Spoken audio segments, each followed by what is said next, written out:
last khutbah, we started talking about the Ashrat al-Sa'a or Alamat al-Sa'a or Amarat al-Sa'a, which are the signs that happen before the onset of the Day of Judgment, Yawm al-Qiyamah. And this is an additional evidence for the coming of Yawm al-Qiyamah. Because when you see these events that you were told are going to happen before Yawm al-Qiyamah unfolding in front of your eyes, you know that the next step is Yawm al-Qiyamah. فَهَلْ يَنْظُرُونَ إِلَّا السَّاعَةَ أَنْ تَأْتِيَهُمْ بَغْتَةً فَقَدْ جَاءَ أَشْرَاطُهَا. And that's what Allah said in this ayah. And we started with the hadith of Jibreel when he asked the Prophet ﷺ about Islam, Iman and Ihsan. And then he said to ask him about as-sa'a. He said to him, مَا الْمَسْئُولُ عَنْهَا بِأَعْلَمْ مِنَ السَّائِلِ. And then he said to him, can you tell me some of its signs? And he told him 2 signs. We talked about them in the last khutbah. In this khutbah, inshallah, we'll mention another hadith that talks about Ashrat al-Sa'a or Alamat al-Sa'a. And this hadith, Prophet ﷺ says, أُعْدُدْ سِتًّا بَيْنَ يَدَيِ السَّاعَةِ. There will be 6 events happening before the Day of Judgment. And when he says 6 events, it doesn't mean it's limited to 6 events. These are some of the events, and he mentioned 6 of them. Because the events, as I mentioned before, if you actually go through them, they may reach 100, mentioned in the different hadith, or maybe even more than 100. So these are some of the 6 events. And he started with Mawti, my death. Mawti, ثم فتح بيت المقدس ثم موتان يأخذ فيكم كقعاص الغنم أو كعقاص الغنم ثم استفاضة المال حتى يعطى الرجل 100 دينار فيظل ساخطا ثم فتنة لا تترك بيتا من بيوت العرب إلا دخلته ثم هدنة تكون بينكم وبين بني الأصفر فيغدرون بكم فيأتون إليكم في 80 غاية أو في 80 راية تحت كل غاية أو راية 80,000. Prophet ﷺ mentioned 6 events here in order. This is an important hadith because it gives you things in order here. And he said the first one is my death. So the death of the Prophet ﷺ is a sign or one of the events that will happen before the Day of Judgment. So the Day of Judgment would not have happened during the life of the Prophet ﷺ because his death is one of the signs that happens before. Not only that, his prophethood is one of the signs of the Day of Judgment. He said in another hadith, بُعِثْتُ أَنَا وَالسَّاعَةِ كَهَاتَيْنِ وَأَشَارَ بِإِصْبَعَيْهِ السَّبَّابَةَ وَالْوُسْطَى. He says, my coming and my prophethood and that I'm sent and the Day of Judgment are like this. So his prophethood, him coming as a messenger, and the Day of this is also a sign of Day of Judgment, and it's very close to the Day of Judgment. You say, okay, it's like this, meaning it's so close, but it's been already 1500 years, it hasn't happened.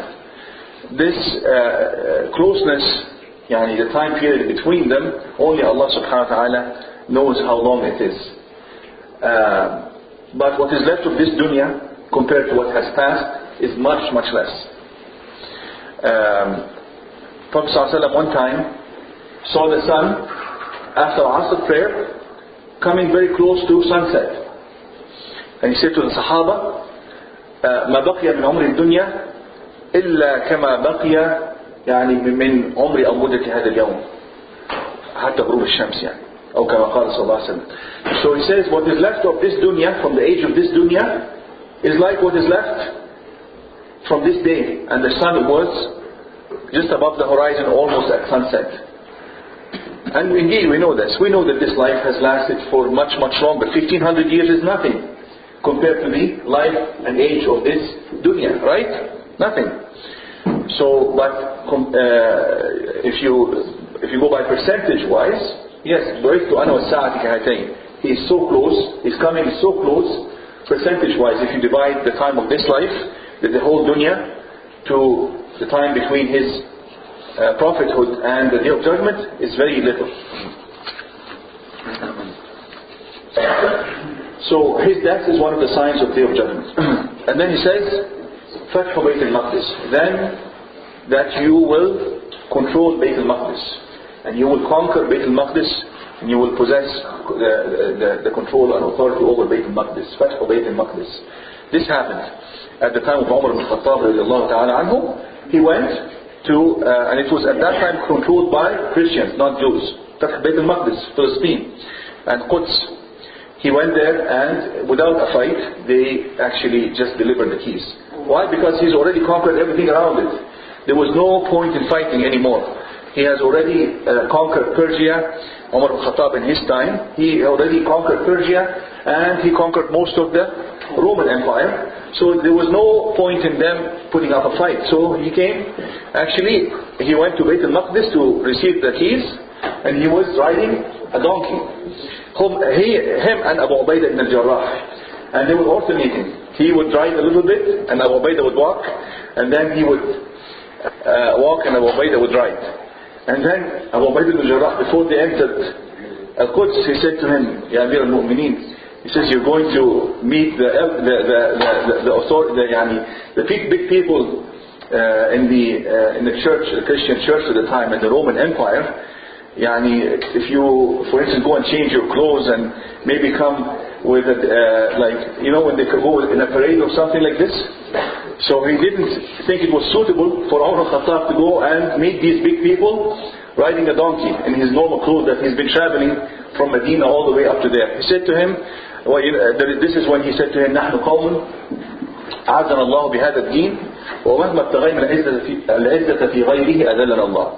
He said a statement that is like a lesson forever. So he says we were elevated by this deen. He said the only thing that elevated us as Arabs at that time, because the Romans and the Persians were taking advantage of the Arabs very much, and they controlled most of Arabia.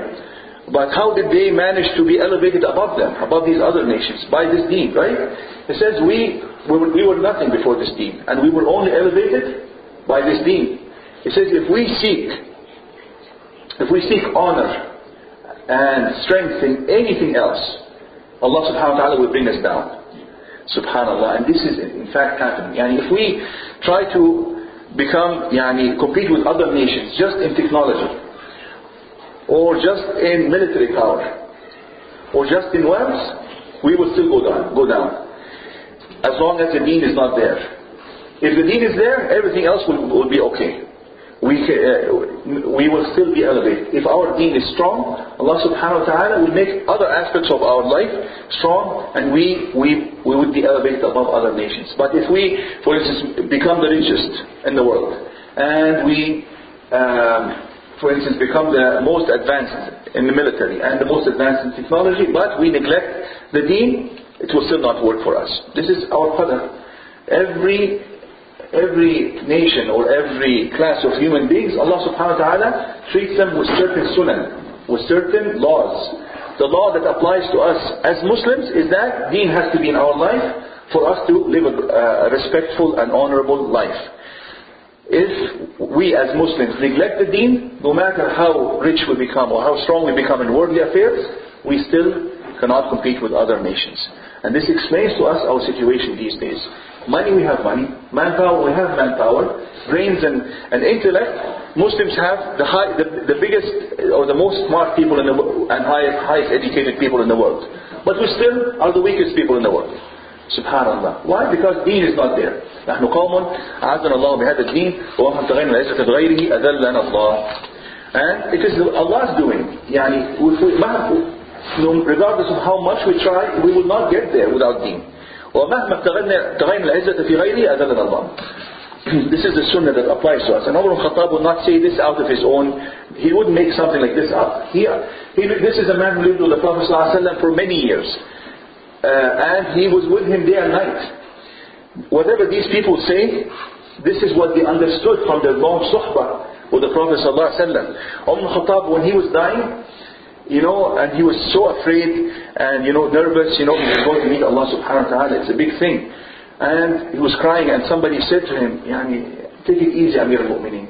And he's trying to comfort him. He says, All I hear during the life of the Prophet ﷺ, that the Prophet ﷺ is saying, جئت أنا وأبو بكر وعمر وخرجت أنا وأبو بكر وعمر ودخلت أنا وأبو بكر وعمر. He said, all I hear during my life with the Prophet ﷺ, that he used to say, I came with Abu Bakr and Umar, I sat with Abu Bakr and Umar, I went out with Abu Bakr and Umar.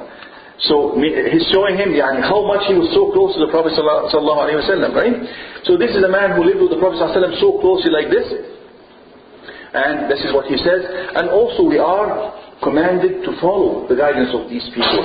عليكم بسنتي وسنة الخلفاء الراشدين المهديين من بعدي عضوا عليهما بالنواجذ. You have to follow my sunnah, not only my sunnah, but the sunnah of the khulafa al-rashidin, such as Abu Bakr and Umar, Uthman wa Ali. Now, we have to follow their sunnah. Whatever they say is something that cannot be neglected. You can't say, oh, this is the saying of Umar. What do you mean the saying of Umar? This is tashri'ah. Whatever Umar says, he is guided by Allah subhanahu wa ta'ala. Yes, he cannot make a new law that, he cannot add another salah, for instance, make it 6 salah, because that will be totally different. And he wouldn't do something like this, because the Khulafa al-Rashidin and Mahdiyin, they are guided by Allah subhanahu wa ta'ala. Prophet ﷺ says, when you يطيعوا Abu Bakr wa Umar يرشدوا. If they follow Abu Bakr and Umar, they will be guided. when يطيعوا أبو بكر وعمر يرشدوا عليكم بسنة اللذين من بعد أبا بكر وعمر. So many things. So فتح بيت المقدس ثم موتان يأخذ فيكم. موتان بضم الميم وسكون الواو. موتان يأخذ فيكم كقعاص أو كأوقاص. Says then it will be some form of epidemic that will happen amongst the Muslims that will kill so many people. And he resembled it to a disease that affects cattle called Qu'as al-Ghanam. This disease affects cattle, and you might have a big herd, and when this disease comes, they just fall one after the other in their own, where they were standing. Death after death after death. And scholars, almost all scholars agree that this happened in what they call Ta'un Umwas. Ta'un Umwas. It was a plague that happened at the time of Khilafat Umar ibn Khattab, and it affected many big cities, many big Muslim cities, and hundreds of thousands of people died one after the other, just like this. And even Umar ibn Khattab, one time he was going towards one of these cities, and then he heard that the plague had afflicted that city as well. It wasn't afflicted at the time he left towards it. And then he was asking the Sahaba, what should we do? Should we enter? Should we go ahead and enter, or should we stop? And then, and most of them did not know anything about it. And then, I think Abdurrahman ibn Auf, if I'm not mistaken, he said to them, I remember a hadith of the Prophet ﷺ, إذا وقع الطاعون بأرض فلا تدخلوها وإذا وقع بأرض أنتم فيها فلا تخرجوا منها. He said to them, I heard the hadith of the Prophet ﷺ that he said, if the plague, ta'un applies to plague, but applies to any epidemic, any kind of general infection. He says, if it happens in a land, do not enter that land. And if it happens in a place where you are living, do not leave that place. Do not leave that place. And this is basically the principle of quarantine these days. And Hajj al-Sahih, that's all they do. Science has not come with anything more advanced than this. That when there's a plague in one place, people who are inside should not leave, because then they will spread it. And if you are outside, you are safe. Why go in and kill yourself? Just you remember what happened in Mexico recently. They were giving travel advisories there. Science has not come with anything more than this general rule for any kind of infection that is happening. And this tells you that, yes, and Sahaba were going, it was a big army going with Umar ibn Khattab. And no one knew this hadith except Abdurrahman ibn Auf, subhanallah. So this, even Umar Khattab did not even know this hadith. So this tells you that, yes, you can have a single Sahabi who knows a hadith, while other people do not know it, right? Even Umar Khattab. And then Umar Khattab says, okay, that is what we will do. We will not go there. And then a man brought up a question. He says, أَتَفْرُونَ مِنْ قَدَرِ اللَّهِ. He says, are you running away from the qadr of Allah subhanahu wa ta'ala? And you know what he said to him? He says, نَفْتُدُ مِنْ قَدْرِ اللَّهِ إِلَى قَدْرِ اللَّهِ. He says, where are we going away from qadr Allah? He says, the qadr of Allah and the power and the authority of Allah on our souls, whether we leave this place because there's a plague, it's still following us. If Allah determined your death, on your way back you will die. You will die in your same place. Sahih? It will not matter if you go and get killed by a plague. You might, for instance, survive cancer, but then you're walking across the street and you get hit by a car and you die. Now, and I've seen so many people, they survived wars, very brutal wars. And then they go home, now they're with their families, and a week later they're hit by a car and they die. Subhanallah. Wallah, I've seen some people, some patients I've seen, they've been in explosions. He was in a tank in an explosion. And everyone died if he didn't die. And then, and he was in that war, and then he came, actually I saw him here in Canada. And he came and he one time went to the bar and came back at night and he was sleeping. And apparently he was so drunk that he slept with his head a little bit like this, like bent over like this. So, and he couldn't feel anything because he was so drunk. Next morning he wakes up, he's paralyzed from his neck down. SubhanAllah, only 20-something years old. He survived an explosion. And he also had a very rough life growing up, with drugs and gangs and everything. All these things didn't kill him, but going in his own bed and he becomes paralyzed. Subhanallah. So I'm finishing the second khutbah since the time is running out. We've mentioned 3 of the 6 signs he mentioned in this hadith, and then the 4th one is استفاضة الماء حتى يعطى الرجل 100 دينار فيظل ساخطا. Then he says, at one time you will become rich. Money will come to you from everywhere, meaning to the Muslims, and you will become rich. And to the extent that a man could be given 100 dinar. 100 dinar is equal to about $3 to $4. And 100 dinar is like $400. Like if you give a man $400, he say, this is nothing, what are you giving me? So he's not happy with this amount of money. Scholars say that this could have applied to Ahd Umar ibn Abdul Aziz, but I don't think so, because in Ahd Umar ibn Abdul Aziz, money became abundant, but people were very content. It is totally different. Actually, it is mentioned in Ahd Umar ibn Abdul Aziz that they used to try to find a poor man to give him the sadaqah and they wouldn't find. He would say, La hajat li biha. And actually this sign of what happened in Ahd Umar ibn Abdul Aziz, it's mentioned in another hadith. I don't know if I have this hadith here, but he mentioned, Prophet ﷺ mentioned in the hadith that the money will become abundant amongst you, that you go around looking for, begging people to give the sadaqah to. Not begging to get the sadaqah, but begging to give the sadaqah to someone, and you won't find. But here, this hadith, he says here, that istifadatul mal, but it is abundance of money, but at the same time people are not content, people are not happy. There's plenty of money, but they look at it as if they have nothing. So you give them 100 dinar, which is something that's very plenty in the eyes of people at that time, and